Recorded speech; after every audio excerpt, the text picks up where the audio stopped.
Well, hello again. It's time for another report on the Viper build. I'm not much of a lighting guy. I know enough to make models look good. Certainly not as much as a lot more folks out there who are much better at it than I am. And this isn't really about how I light. This is more of a painting exercise. But while I had it open and while I was in the midst of it, I thought I'd give you a look at what I was doing lighting wise, just to so you weren't surprised later on when you saw something lit up.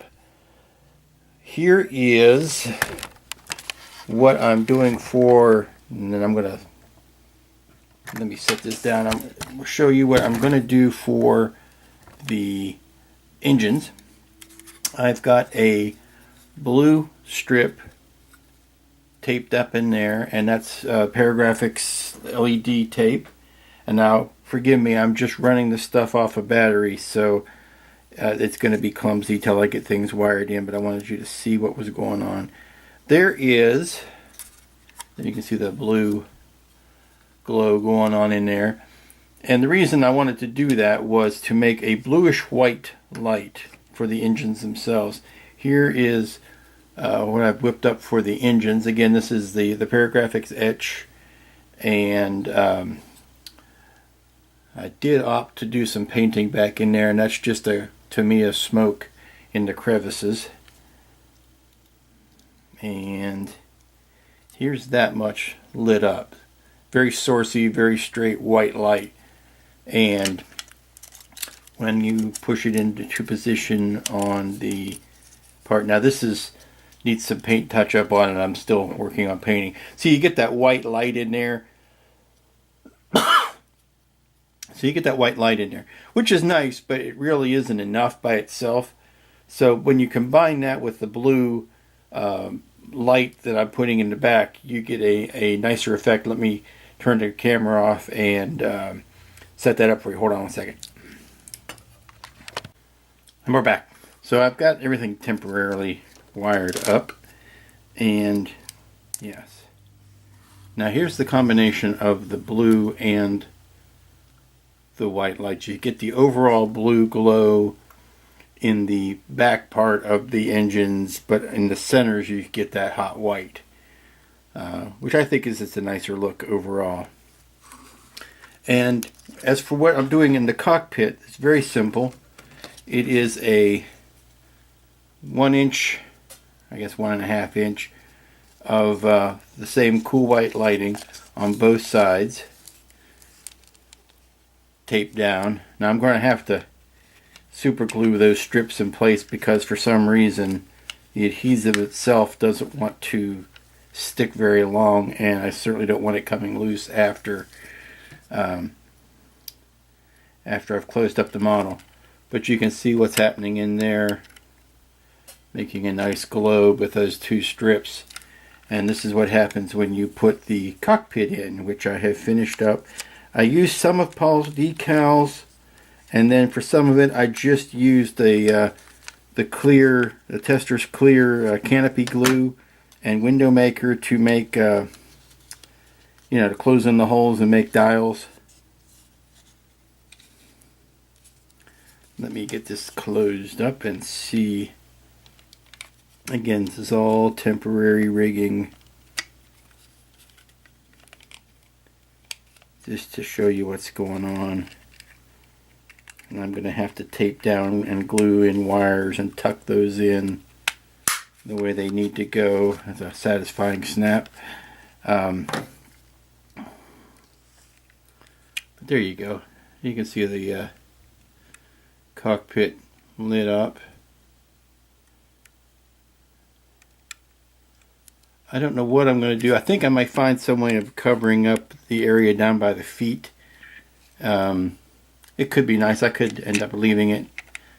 Now the pilot isn't anywhere near done. He doesn't even have his head attached. Come on, get out. And that's the cockpit over the canopy over top. But you can see, with a very minimal, about a bit of lighting or minimal setup, you get a really satisfying effect.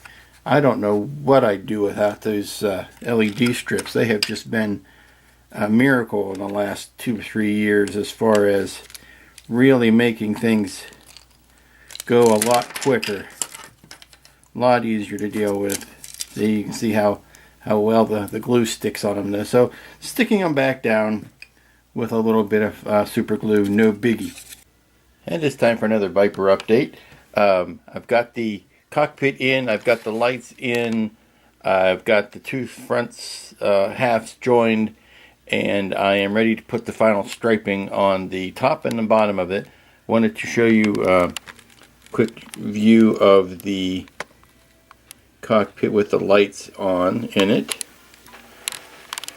Pretty nice.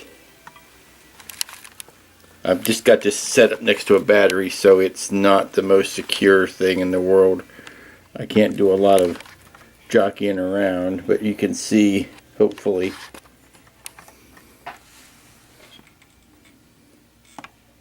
some of what's going on in there.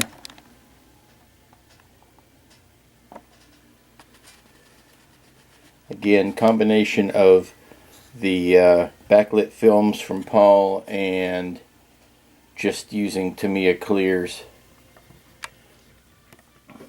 Now let me show you the back of the engines.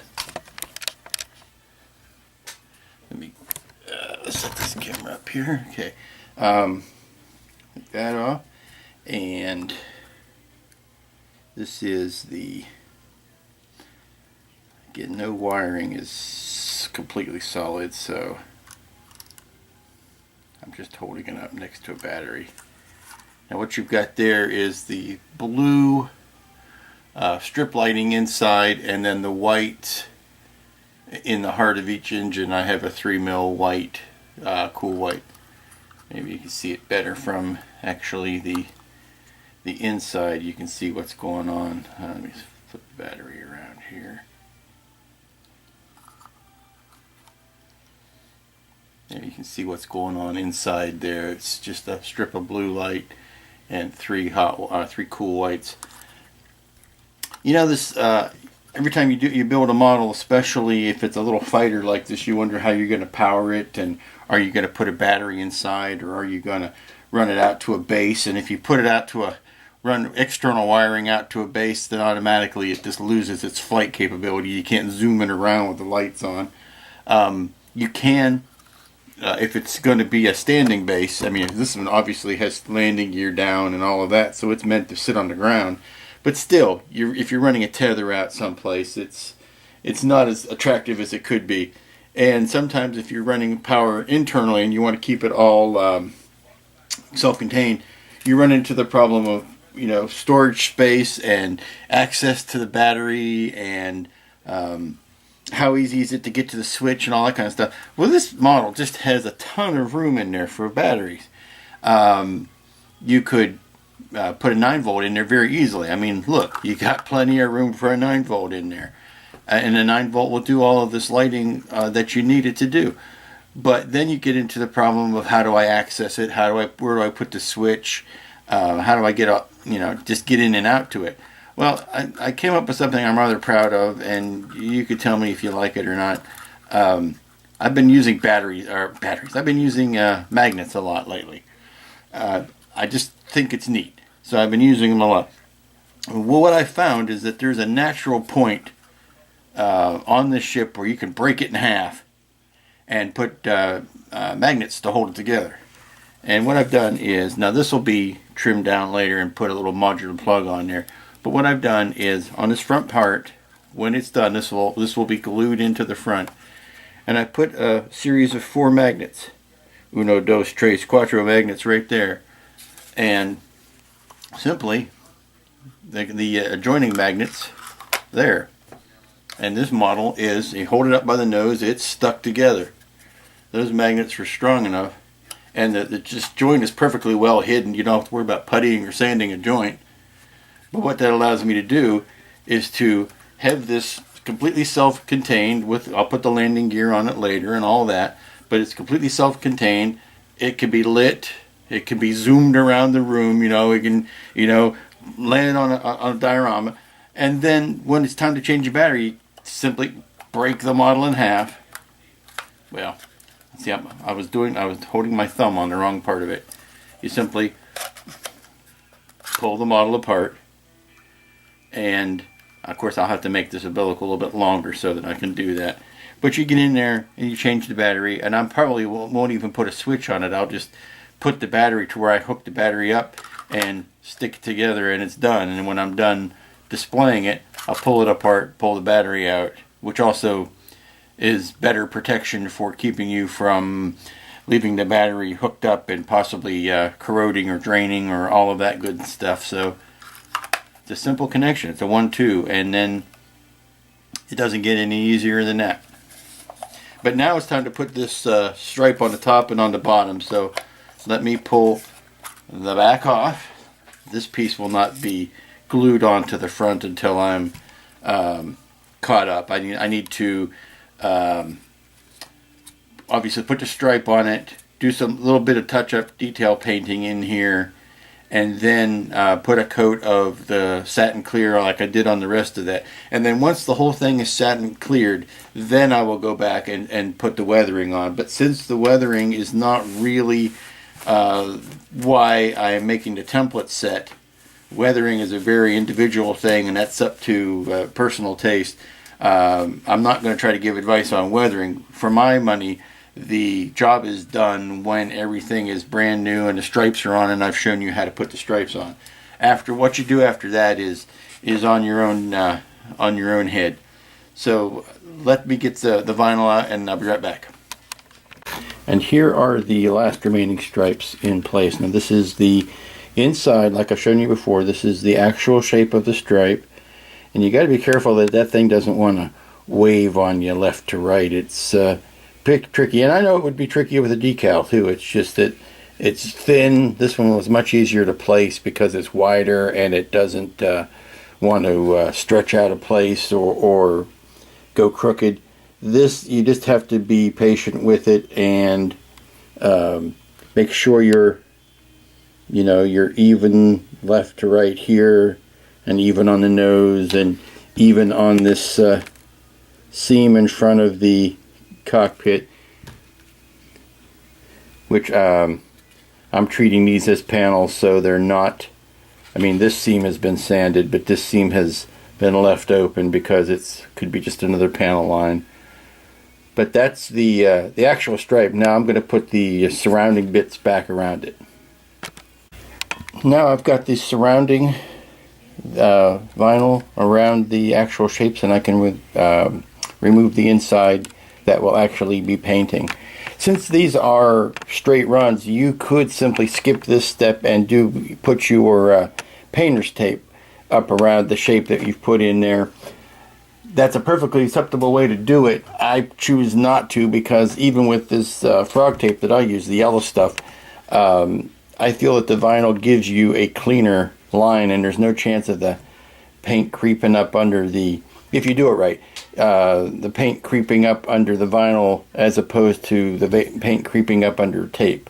So let me pull off the actual shapes and show you what that looks like. Another tip, I don't glue these in, these hatches. It's easier to paint before these are put in, so those can kind of go in at the last. And here is the with the stripe removed, and now I can put the painter's tape out to the side and protect the rest of it. Next thing you know, I'll be putting paint on it. Okay, here we go. The last bit of unveilment for the tape, or for the stripes. So let's see what we have wrought here. Again, going backwards, removing the outer tape first. Let's see what we got going on.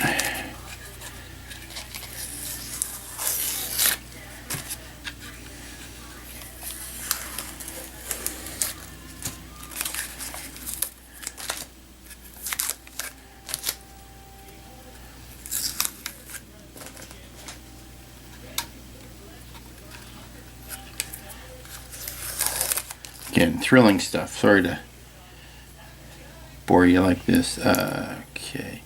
That's sweet. Nice, nice.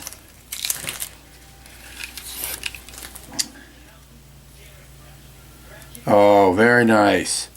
I gotta tell you, I was concerned about this. Oh, we got some ugliness. Easily fixed. Was kind of concerned about this because of the whether or not it was going to be straight because it was thin, and I was actually more concerned with paint creeping up underneath that step. But we've got a little bit of ugliness there. Now I can take some other tape and just shoot that with a little bit of the camo gray there and take care of that. We seem to be nice and even going down the nose, which is important. Okay, it's starting to come together now. No, that's dust. That's dust on that canopy. But we seem to be coming together quite nicely. Time you get this and this added on. Yeah. Okay. The plan is to touch up some of this camo gray because I did some overspraying into the recesses here, and I want to neaten that up a bit. So I knew I was going to be getting the camo gray out one last time, but I can touch that up at the same time then. Great. Okay, that'll be the next step. And here's the front half of the Viper. You can see my nifty little magnets on the back. But here is the cockpit. Now, of course, I have got the pilot yet. Like I said, it wouldn't have killed him to give a little cover for the stand hole. Here is the bottom, side, back, and see how strong those magnets are. I'm holding it up by the front of the nose, and it's not coming apart. I was shaking it. So those magnets are more than enough of a job to hold those apart, to hold it together. But when I need to take it apart, I simply lift up on it and pull it out. Tuck these wires back in, and it snaps back together.